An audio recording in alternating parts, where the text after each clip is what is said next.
Hello everyone. Today I'm here to discuss about the subject revision. The subject is electrical machine design.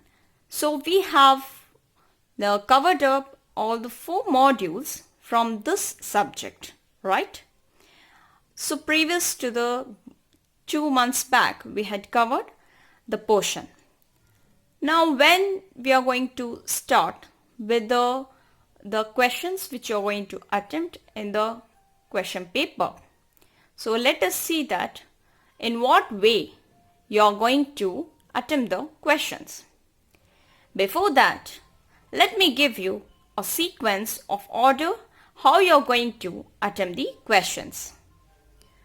So let us see here. At the beginning, we can take up the module 1. In module 1, it just covers up all the theory concepts. So there are 9 standard questions which will be keep repeatedly asking. So better we can take up this module 1 as a granted. So it will be very easy. So well practice with all these 9 theory questions which will be repeated again and again. So as usual, according to your scheme, that is 17 scheme, definitely the module 1 which will be related with around 16 marks.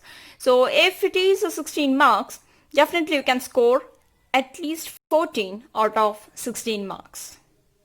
Okay. So after this answering the questions from module 1, next we can move on to the module 4.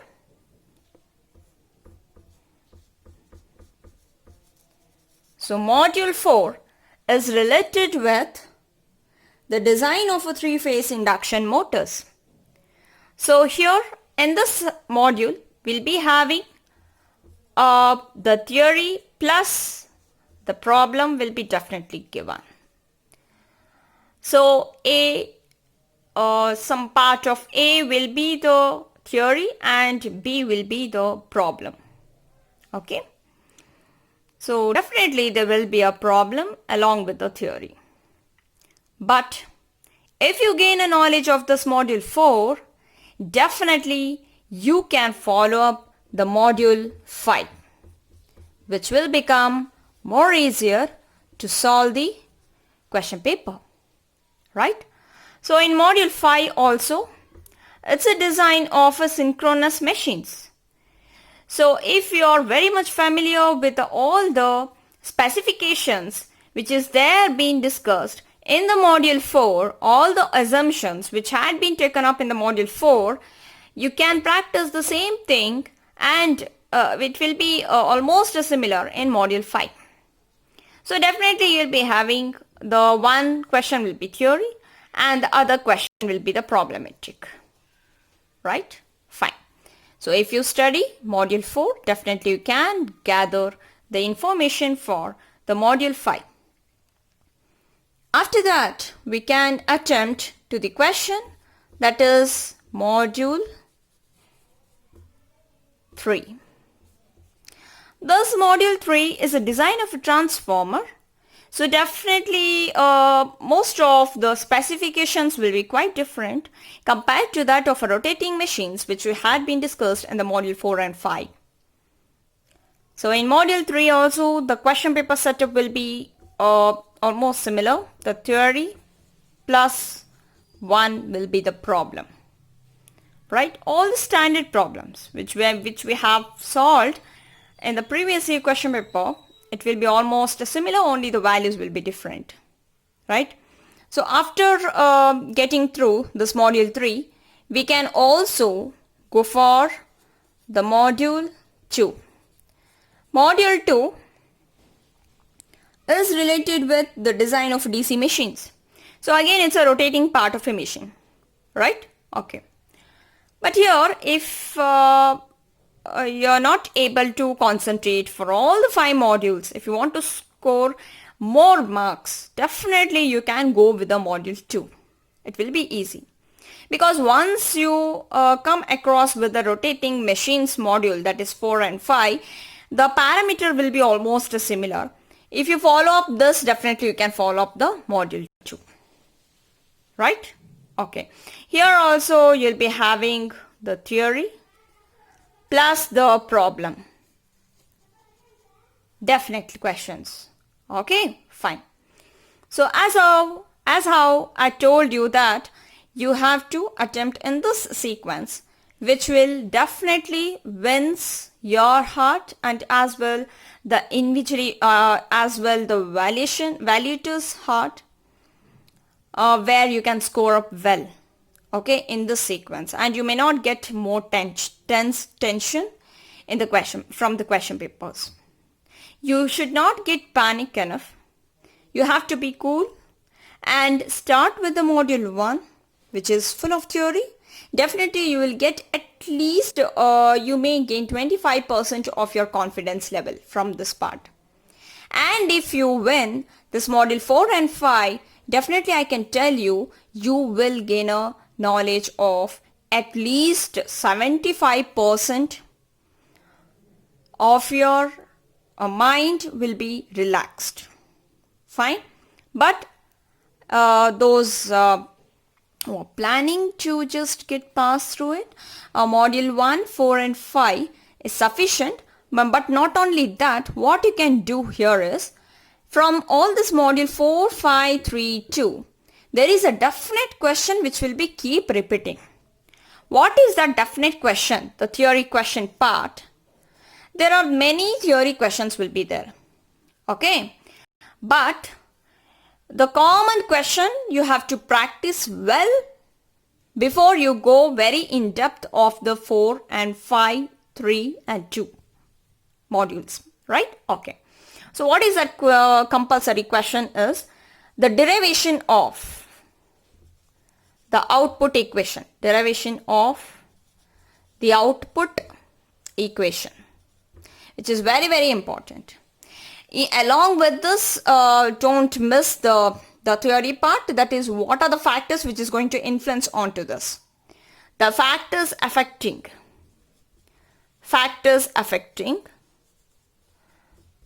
the output equation. Okay. So, if you practice this common question from all these modules, first, at the beginning, definitely you are going to practice this, all the theory, 9 questions, done. After that, immediately go through this common question, that is derivation of an output equation and the factors which is going to affect from all these modules, 4, 5, 3, 2, all these modules. Definitely you can get the 2 questions from each module. That is derivation of an output equation. Then further, the remaining theory questions you can practice well later when we go very in depth with the module 4 and module 5 and etc. Okay. And along with that problem, we will discuss the problems which has been asked in the previous year question paper. The same problem will get repeated. There are certain standard problems are there which you need to follow the textbook called A.K. Soni. And as well, you can refer to my material which has been circulated to all through the mail, or I have circulated through the blog. Okay. And as well the few problems which I have discussed in the Savi YouTube channel. Right? Fine. So now let us go through the one of the question paper we'll take up and we'll discuss only the module 1. So that all the questions which has been asked, we will just revise it. In all the question papers, what are the questions had been asked from this module 1. Okay. Now you can see that in this one of the question paper, that is CBCS model question paper 1, from the module 1. The module 1 is mainly related with the fundamental aspects of electrical machine design and electrical engineering materials. From this topic, the first question which has been asked is, what are the desirable properties of an insulating materials? Explain the classification of insulating materials. This was asked for 8 marks. So what you're going to expect to write, right? First we have to list out the standard, the desirable properties of an insulating material. Okay, now let us do that. Let us discuss about the desirable properties of insulating material. The first point, high dielectric strength, high resistivity, low dielectric losses, no attraction for the moisture, good thermal conductivity, high degree of thermal stability, and it should be sufficient mechanical strength to withstand the vibrations, and it should be able to withstand the moisture, chemical attack, heat and other conditions. So these standard points need to be mentioned when we are going to discuss about the properties of insulating material. So next part of a question will be the explain the classification of insulating material. So definitely the examiner would like to expect you to use a standard properties which you have to mention. So these are the properties, we can note it down, and along with that we have to write down the classifications. To write down the classifications, you can just see the table here, what we have written. So we need to follow the keyword which I had discussed in the class. So Y, A, E, B, F, H and C. Okay, you can follow that the keyword as why all electrical boys fight with higher semesters students in classroom. Okay, so that keyword you can remember, and at the beginning you need to write down for class Y 90 degrees Celsius, and at the last you have to write down greater than 180 degrees Celsius. It's a double of that. Okay, and in between how you have to fill is 90 plus the another 15. Okay, plus 15 you have to increment, so it will get 105 degree. Okay, then similarly for the next part another 15 you have to add, it will go to 120 degree. So till here you need to stop the incrementing with the 15. After that at the class B, you can see that there will be an increment will get changed. It will be around 10 degrees Celsius. Okay, only 10. Then again, what 10 plus 15 is 25. Again we have to start with the 25 of the increment from the class B. So class B will be just like an intermediate in between of the 3 classes YA and another 3 classes FHC. So before the B, there was an increment of 10. After the B, it will be an increment of 25. Okay, fine. So like that, when you keep going with 25 plus 25, so it will 155 plus 25, 180 degree. And the last already you would have written it. This is how the easiest technique, how you can remember the temperature. Next, coming to the examples also, it is very easy. So examples, if you start at the beginning for the class Y, definitely that same examples will be holds good for the class A. Okay, so now let us discuss what is that class Y is. The examples will be the paper, cotton, silk, wood, cellulose and other similar organic materials which has been impregnated, which has been neither impregnated or immersed in oil. So all these examples which I have mentioned, it will not be impregnated in any of the liquid materials. So these materials will have a tendency to absorb the moisture and deteriorate rapidly. That's all. Next, coming to class A. Class A will be all the materials which has been belonging to the class Y when it will be impregnated. Okay, so you have to just change a word that in this case whatever the materials are there in the class Y So those class Y materials will be impregnated with the certain solutions, that is with natural resins, cellulose, esters. That's all. Next, coming to class E. Class E will be the, again it's a enameled wire insulations on a base of polyvinyl, formal epoxy and polyurethane resins. So molding powder plastics on phenolic formaldehyde, etc. These are the examples for the class E. So a little bit standard examples you need to mention in class E. Next, coming to class B. Class B, now again a new examples you have to take up.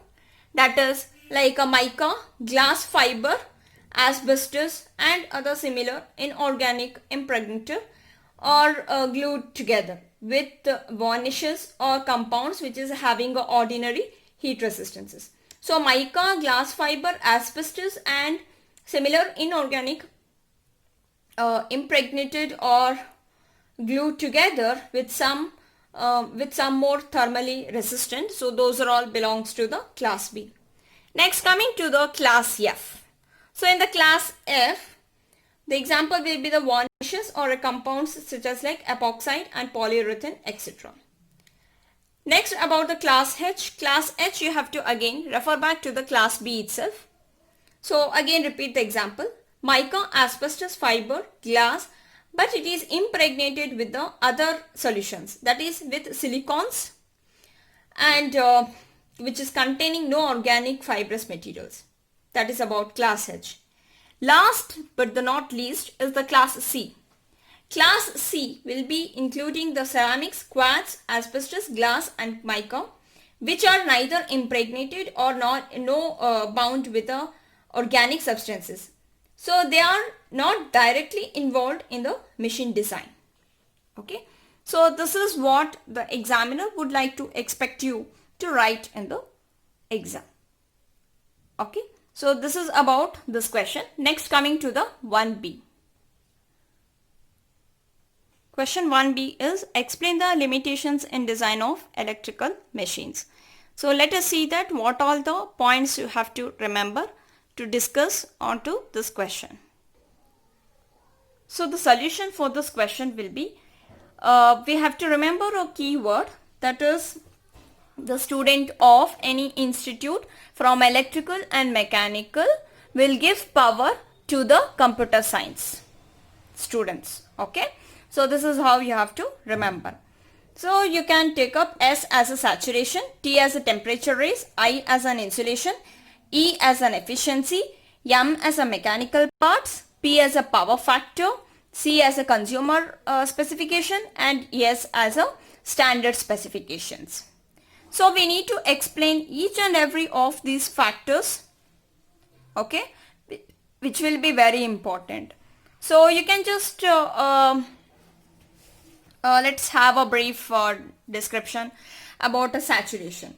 Saturation, that is whenever we can see that most of the electromagnetic machine is make use of a ferromagnetic material. So maximum available flux density is to be used, which is being determined by the saturation level of the ferromagnetic material which is being used. So if the flux density is very high, then it results with the increase in the excitation, which results in the higher cost for the field system. That's about the saturation. Next, coming to a temperature raise. The operating life of the machine is mainly depending upon to the type of the insulating materials which is being used as a life of the insulating material. In turn, it mainly depends upon to the temperature raise of a machine. If an insulating material is operated beyond the maximum available temperature, then its life is drastically reduced. Okay. Next, coming to an insulation. The insulating which is being used in the machine, it should be able to withstand the electrical, mechanical and thermal stresses which are produced in the machine. So when we are going to design the insulation, due to some considerations, it must be given given to the capability of the insulation in order to withstand any large mechanical stress that is being produced under the short circuit conditions. Next, coming to the efficiency. So the efficiency should be as much high as possible in order to reduce the operating cost. So in order to design highly efficient machines, the magnetic loading should be small, and this requires the use of a large amount of materials. So therefore, the capital cost of a machine designed for a higher efficiency is very high, while its running cost it will be low. Next, coming to the mechanical parts. So in mechanical parts, the size of the size of the shaft, it should be such that it does not give rise to an excessive unbalanced magnetic pull. So we have to remember that keyword unbalanced magnetic pull when it is being deflected. So in large machines, the size of the shaft is decided by considering the critical speed, so which again depends upon to the deflection of the shaft. And the bearings which has been there of a rotating machines, they are subjected to the action of the rotor weight and external loads, then inertia forces which is been due to the unbalanced rotor, and forces on account of unbalanced magnetic pull. So that is about the mechanical parts. Next, coming to the power factor. Poor power factor results in a larger values of a current for the power, and if the larger conductor sizes have to be used, then the size and cost of the induction motor will be reduced by using a high value of flux density in the air gap. But it may result in a saturation in the iron, the parts of the machine, and a poor power factor. So that is why the value of a flux density mainly depends upon to the power factor, and hence the power factor becomes a limiting factor. Next, coming to our consumer specifications.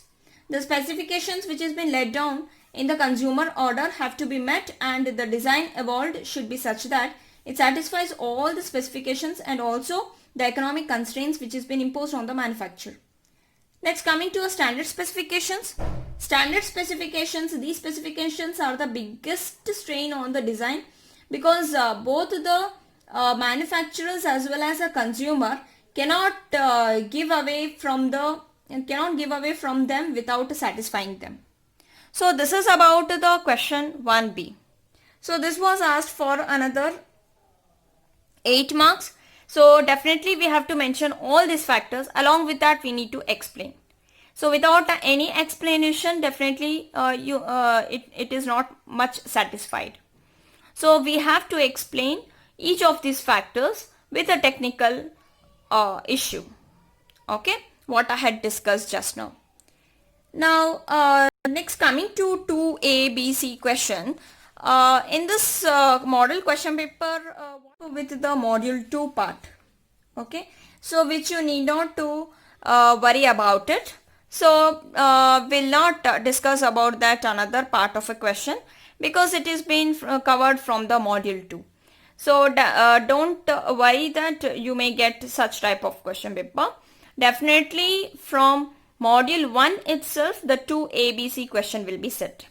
Now we'll just move on to the model question paper 2. So let us concentrate again with the module 1. Now coming to the model question paper 2, the same questions had been asked what we had discussed just now, but it is just been interchanged. So in 1A, it is been asked as explained briefly the classification of insulating material according to the maximum permissible temperature range, and mention at least 4 examples for each. So let us have a practice that when you're going to write down the table, so at least 4 examples which you have to remember from each of the class of from insulation materials. Okay, then you can holds good, you can write down your answer will be holds good for all the different types of question, even though they are going to twist it in any way. Okay, related with the insulating material and the classifications. Next, B question, as just now we had discussed, the same question has been repeated, that is explain the limitations in the design of electrical machines. Similarly, in model question paper 3 also, the same question had been asked. What had been repeated in model question paper 1 and 2. Now let's move on to the regular question paper, that is June-July 2018. So in this question paper also the same question had been repeated. So 1A will be the explain the limitations in design of electrical machines. So these are the keywords which you have to remember to write the solution and with an explanation. And the same the table which I had discussed previously in the model question paper 1, the same table we have to write down, that is a list the insulating materials and how they are classified based on thermal consideration, and also list the properties of insulating materials. This is also having discussed just now. So the other part of the choice will be the next part of a question which belongs to the module 1 itself, that is what are the advantages of modern trends in design and manufacturing techniques. So this was asked for 8 marks. So this is also one of the standard question. If these two questions is not being given, definitely this is the next part of a question which you have to follow up. As I told you, there is a 9 main theory questions which you have to practice. So out of that, this is also belongs to that bunch of questions. So what you're expecting you to tell here is, main thing is we need to discuss about what are the old trends which has been faced up during a design of electrical machines, and what is the new thing which had been occurred to develop the designing of machines. So this information need to be covered in this question.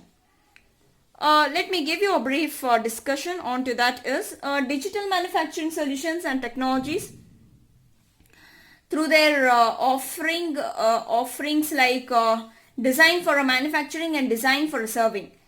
It will definitely help out the companies to configure the optimum work which will flow during the plant layout stage, which will enable the companies in enhancing the productivity and as well as overall output of the company. So our digital manufacturing solutions, it could be used to design and plan the green plants or a brown plant, right? So either way is either ways it will configure the optimum and customized workflows. So keep repeating these keywords as related with the optimum and customized workflows for the companies, which would help them to generate a highest possible level of production output, thereby enhancing the production capacity of the plant. So there are certain issues which is concerning to the constraints in manufacturing or feasibility of a manufacturing popularly which has been referred to as a manufacturability concerns. So these constraints, definitely it is very difficult in order to satisfy, and highly it is expensive to rectify. It is very much expensive to rectify once the plant workflows and processes are established. So better prior validation would help companies to identify such concerns at the earlier stage itself of planning, which would save the time as well as cost of rectifications, right? So definitely we have to ensure that we are going to make an application of a virtual validation of a plant and resources, and also make an optimum use of available plant space. So definitely we have to ensure that the techniques which has been like the digital techniques, that is nothing but a CAD related software which will helps out to overcome any kind of constraints which is not been satisfied manually. So that can be done by using this software. And all the companies which is going to build up with the plants will run with a more efficient, yet it will be secured and safe and work friendly. So this informations need to be covered up when you're going to discuss about this. The next 2B question is distinguish between the aluminum and copper wires. So the next question, as I told you, distinguish between the aluminum and copper wires. For this, what you can do is we have to bring out certain properties. Based on the different properties, we have to segregate both the copper as well as the aluminum with the certain properties like resistivity, conductivity, density, coefficient of linear expansion, melting point, and thermal conductivity. You need not to stick on to the same properties. Anyway, there are some more properties are there which you have to you can cover up. Okay, so this is just a few the properties which I have taken up. So these are the values which you have to cover it up when you are going to distinguish between the aluminium and the copper. From this you can notice that the best part of this material, where you can see that in the resistivity in the copper side it is less compared to that of the aluminium, right? So you can see that resistivity is 0.0172, whereas in the aluminium is 0.02. It is more in the aluminium, whereas in the case of this here also the conductivity of the copper will be more compared to that of the aluminium, okay, by this factor. 58.14 for the copper and 37.2 into 10 power of 6 Siemens per meter for the aluminium. Similarly, considering the density also, the copper is the most highest one compared to the aluminium, and as well the coefficient of linear expansion is around 16.8 into 10 power of minus 6, whereas in the case of aluminium it is 23.5 into 10 power of minus 6. Similarly, the melting point is 1083 degrees Celsius for the copper and 660 degrees Celsius for the aluminium, as well as the thermal conductivity is 599 watt per meter cube, watt per meter degree Celsius, and for aluminium it is 238 watt per meter degree Celsius. So these are the few properties which I have listed out. Few more properties which you have remembered from the class notes, you can just represent it. So no need to worry about that. Okay. So these are the standard questions from this session. You have come across with the module 1, the solved question papers, totally the 4 question papers just now we had discussed, that is model question paper 1, 2, 3, which was almost similar, and the change which you had found in this question paper is June-July 2018. The additional 2 questions had been taken out. So it will be a best practice that we can also go through one more question paper that was asked in December 2018 and Jan 2018. That will be the question is, explain clearly the factors which is going to impose limitations on design of electrical machines. So the same solution what we had discussed the points, the same thing you can discuss. And first B question was, discuss a modern machine manufacturing techniques in the design of electrical machines. So this question had been asked in that part, 1B as this question for December 2018.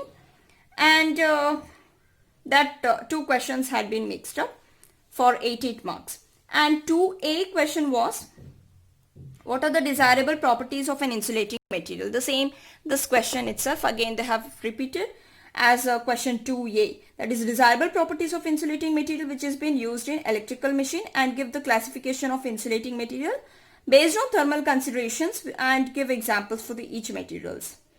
So as I told you, have a practice for 4 examples for each class type. Okay, so that definitely your answer will be holds good for any kind of the question had been twisted. Next, coming to what are the desirable properties of conducting materials which has been used in the electrical machines. So this is an additional question, but it has been little bit it is twisted. So almost that question will be similar to this. So the 2B question is, what are the desirable properties of a conducting material? So these are the 2 conducting material, right? So in addition to this, you should also focus on to the good, what are the properties of conducting materials. Along with that, you have to remember this table. So here they have asked, what are the desirable properties of magnetic materials which has been used in the electrical machine, and as well explain any 2 conductors with their properties. So any 2 conductors means these 2 conductors, that is copper and aluminium, and these are the properties which you have to write it in the terms of table. That completes the another question paper, that is December 2018. So you can see that the question has been getting circulated over here itself. Okay, if you study, these 4 questions, it is being asked alternately, and it is being choice related with, if this question is asked, this is being clubbed with this, or if this question is being asked, it is being clubbed with this. Okay. So this is about 2018 paper. So similarly, you can cross check with the 2019 question paper, and definitely we will discuss with that question paper also. But now let us end up the session and make a practice with all these 4 questions. Please make a note of it. That is, explain the limitations in the design of electrical machine. Second thing is list the properties of insulating material and classify the insulating material based on thermal consideration, and also mention the 4 examples for each class. The third question will be related with what are the advantages of modern trends in design and manufacturing techniques. Fourth question will be what are the properties of a conducting material, and discuss about any of the 2 conducting materials. That is nothing but you have to distinguish between the aluminum and copper, right? So let's have a challenge that we are going to practice all these 4 main questions, and when we'll move on to the next question paper, let us see what is the change is going to happen. Thank you for watching this video.